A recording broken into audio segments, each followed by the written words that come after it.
Good morning, a good Erev Shabbos. Today we are learning the second Perek of Sotah.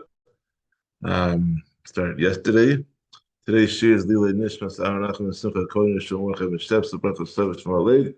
And we have Ben Yosef made the Nishmas to have an Aliyah and before Stemma for Yisov Recha Leah Recha B'Spesel Zada Recha Eliana B'Siyah Bracha Avrishcha Berisha Chai B'Stav Bela for Stemma B'Stav Shech Al Yisrael and Shefer Bracha V'Atzlacha with Sweet Noach Bracha Recha Leah and Shmuel David Ben Miriam for Zidek B'Karov.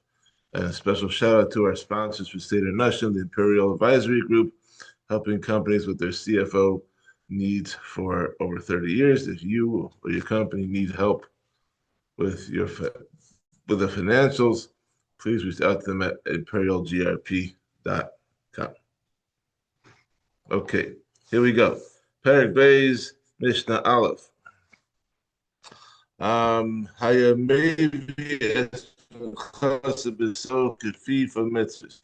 So after discussing the principle of Mida connected Mida at the end of yesterday's Perek, we were talking about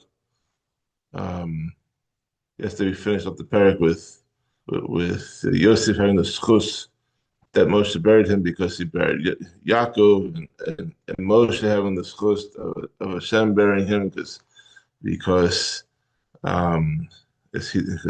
he took out the Atmas Yosef and Tzadikim, and everything works Mida connected Mida. And we spoke about yesterday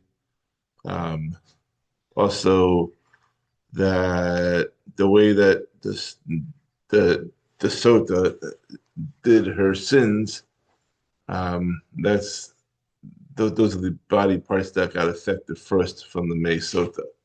So anyway, now we're going to go back to continue with the procedure of the Sotah, the whole procedure that the Torah sets out, and a special mincha that's brought is called the mincha's kenaos, which we're going to talk about now. Her husband brings her mincha offering in a basket made of palm fiber.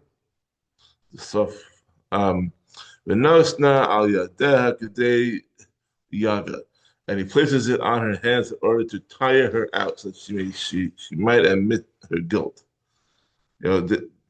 She had to hold this mincha for some time in order to pressure her into confessing her guilt and avoiding the need to erase Hashem's name. You want to try as much to delay the process of being muchik to Shem Hashem, and cause her to do tshuva and confess on her own. So how does this minchas kenaos differ from other minchas? When we know there are a lot of different korban minchas throughout the mikdash. So let's see what's going on. All other mincha offerings are held in the kli sharis, in a service vessel at the beginning when the owner brings them from his house to the mikdash, and also at the end when they are offered. But this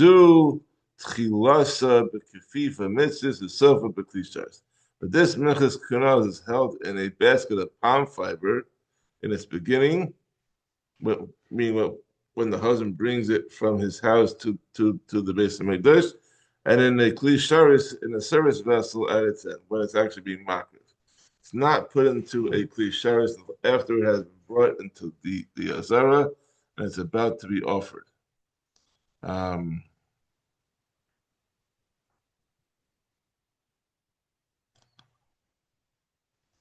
So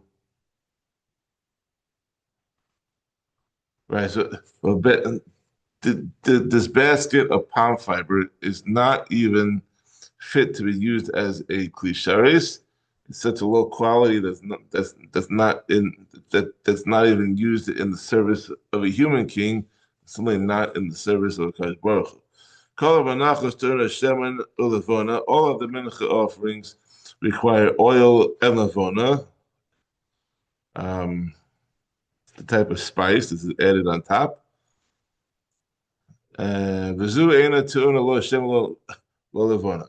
But this korban mincha, the minchas kenaos, does not require oil or lavona, nothing. Kol v'nachas ba'as min achitim. All other mincha offerings come from wheat. V'zu ba min asorim. But this mincha offering comes from barley. Minchas omer. Now we're going to veer over to the korban omer. Minchas omer, the mincha offering of the korban omer, afal pi sheba min asorim, even though it comes from barley, he haisa ba gerish.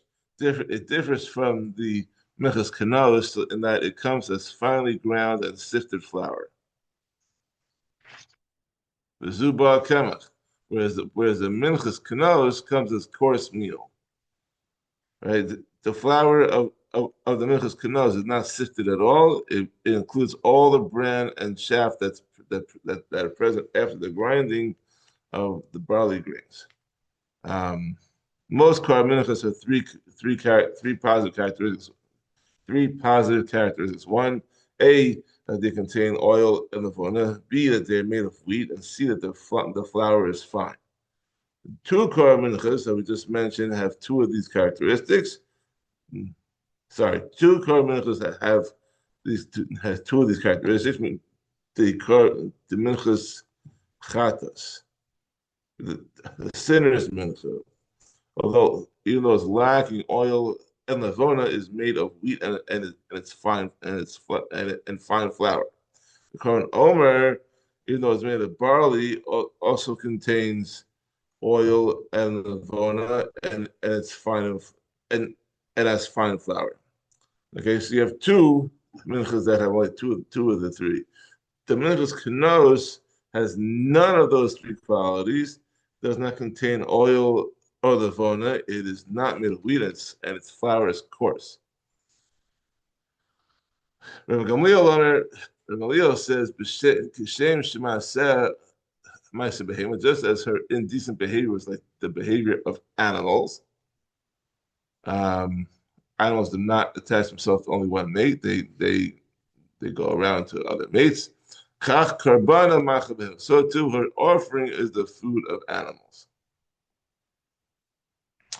Okay, Mishnah Beis. Haya mevi piyale shel cheres chadasha. The Kohen brings a new earthenware cup that's never been used. But no sin l'socha chatzi log mayim in a kiyar, and puts half a log of water into it from the kiyar. Now, Yehuda Amar Revius, Yehuda says that only a quarter of a log is required. Just as Rabbi Yehuda reduces the amount of writing on the Sotah scroll, as we're going to see soon, so does he reduce the amount of the water.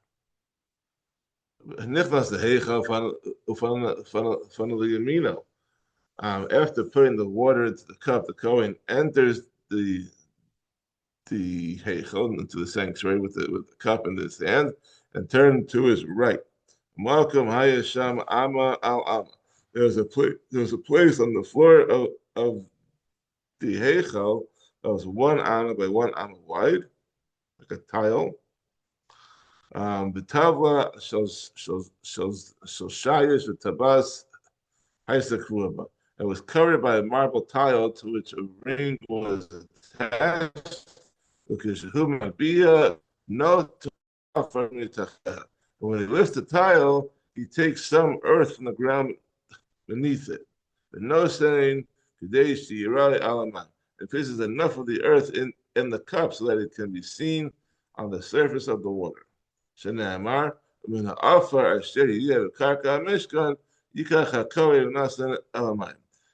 pasuk says in Parshas Nasa, which is next week's, in the parsha after Shavuos, unless you're into Israel, you read it next Shavuos.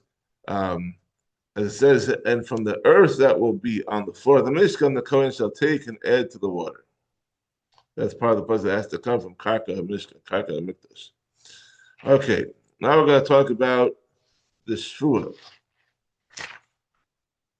You have a shvua and you have a klala, which are in the psukim in Perek. Hey, psukim yud tes chaf alf and chabez. You want to look them up? Look them up. I'm not going to read them now. So bala, this is Mishnah Gimel. Bala lechta v'esel megillah meiz makom, because when the Kohen comes to write the scroll, from which place in the psukim does he write?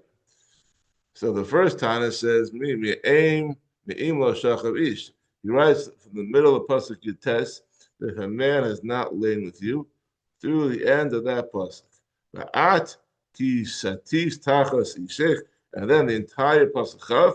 But if you have strayed while under your husband, eno kosev v'hishpia hakohen es ish. However, he does not write the first part of pasuk chaf aleph, that the Kohen shall make the woman swear with the oath of the curses, because that is merely just an instruction to the Kohen. The Kohen said, Yitin Hashem osach la'ala ulashvua. Rather, he writes the end of the pasuk, may Hashem set you as a curse and an oath amid your people, when Hashem causes your thigh to collapse and your stomach to distend. And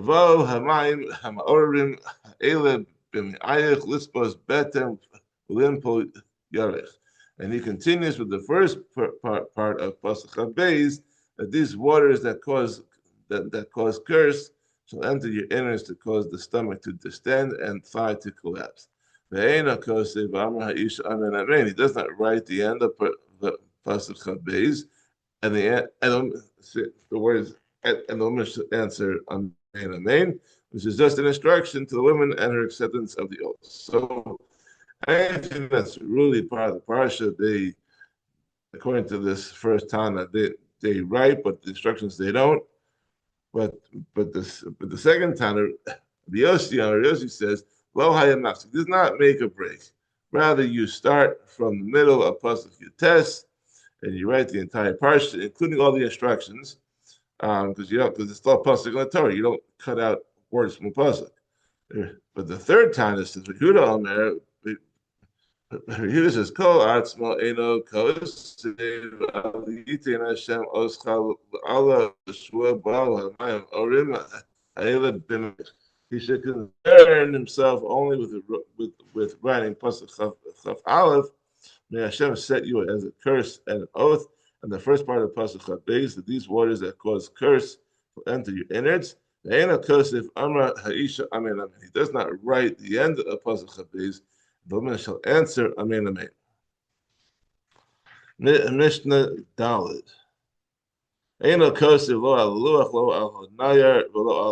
Kohen may not write on a tablet of wood, on papyrus. I said that correctly. It's made from shredded grass that's held together with a glue. It's like a texture of parchment, or on unfinished parchment. Ella al Megillah, but only on a scroll of finished parchment. Shenamar b'seif, as it says in the pasuk, the Kohen shall write these curses on a scroll, which refers to finished parchment. So, he may not write with gum Arabic, like a tree sap, with ferrous sulfate, or with anything else that will be absorbed in the parchment and leave a permanent mark that will not dissolve and become erased in water. Ela b'diyo, he may write only with black ink that can be erased in water. Shenamar umacha, as it says, he shall erase it with a bit of water. Clearly, the pasuk requires writing that can be erased. Mishnah Hey. To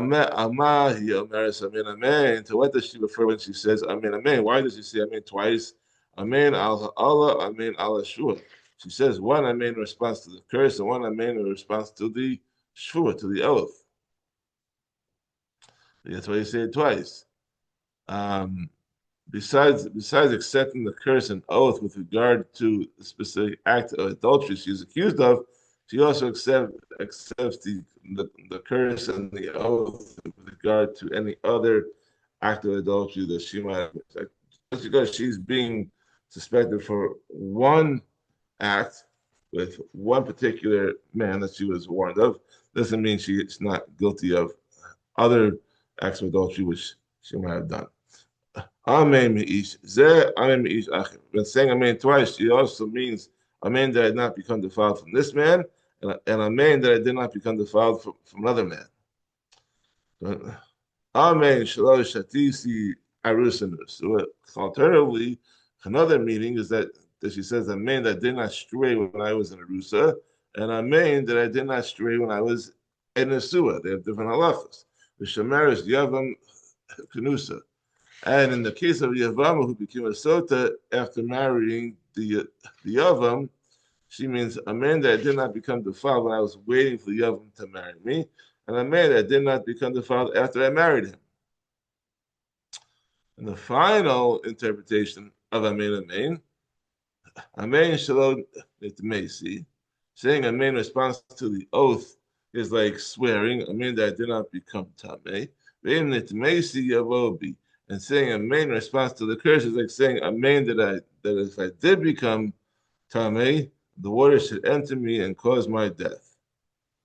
Rabbi Meir says that she also means amen shelo d'tmeisi, amen shelo etame. Amen that I did not become tamei in the past, and amen that I will not become tamei in the future. So a lot of amens going on over here. A lot of meanings, behind it.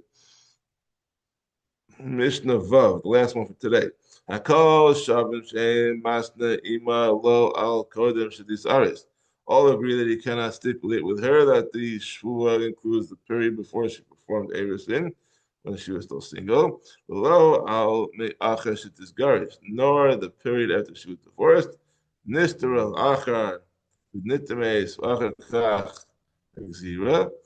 If a divorced woman went into a secluded place with another man and became defiled, and then her ex-husband remarried her and he warned her not to be alone with the man, and she disobeyed his warning, thereby becoming a sotah, lo hayamas na'ima, he cannot stipulate with her that the shua should include the bia that took place between the divorce and the remarriage. Because even though she had bia with someone between her divorce and remarriage, which is technically a problem, but she's not an ish. Therefore, the sotah will not have any harm for her because it's not considered adultery. It's wrong, but it's not as bad as having bia as an ish. Zeh this is the rule.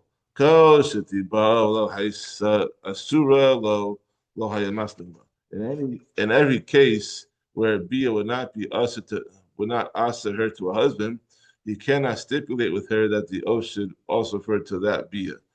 A husband can apply the oath only to acts of bia that would make her answer to him, and not at other times. Have a wonderful Shabbos, and we'll continue on Sunday with Perek. Thank you for joining us. Good Shabbos, and we'll see you on Sunday, Rosh Chodesh.